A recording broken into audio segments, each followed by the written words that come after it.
about the e-hailing service that has been launched. It's called Bolt. It's for women only. And I was talking to Gareth Taylor, and we lost you a little earlier due to sound issues. Gareth, you were telling us a little bit more about what sort of impact this is going to have on women, but I'm also wondering how it's going to work from an e-hailing point of view.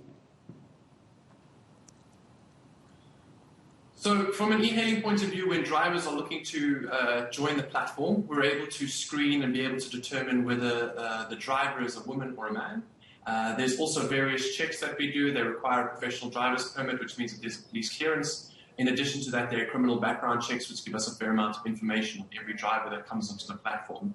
So from all of that information, then we're able to determine who are the women drivers who will then be allowed to service other women on this specific platform. And apparently the male drivers don't get to see the request that goes out.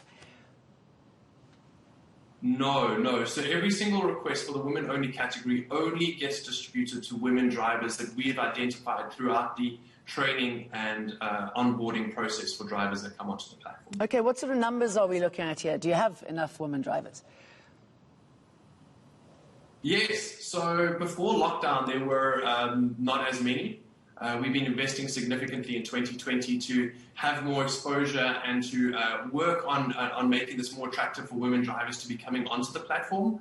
It's still less than 5%, unfortunately, of the overall population of drivers on the platform.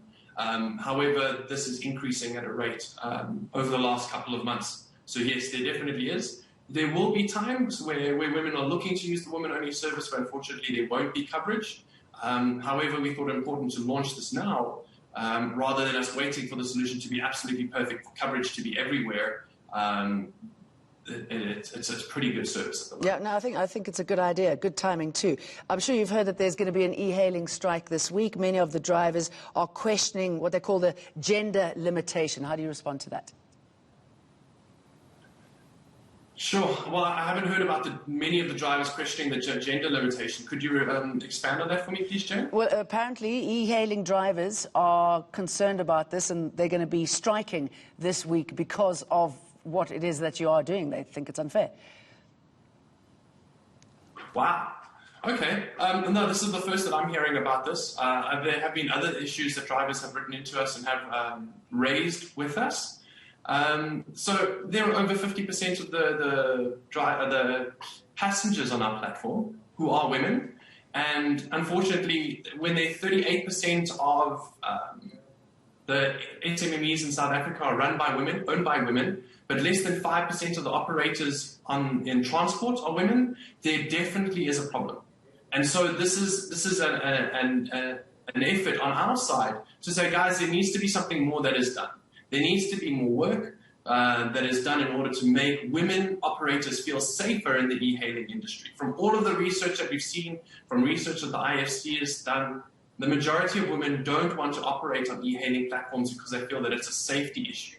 So we feel that by enabling women to be able to service women only, that is something that makes them feel more comfortable in operating on the platform. In addition, we've also made it possible for women operators on the platform to get a thick Perspex screen that separates them from the passengers at the back so that they can feel even safer.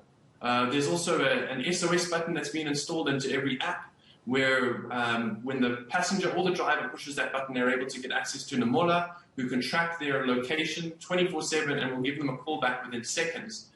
Who can then send armed response or other emergency responses needed. Gosh, isn't it terrible that we have to have these sort of measures to keep us safe? Gareth, thank you. Best of luck.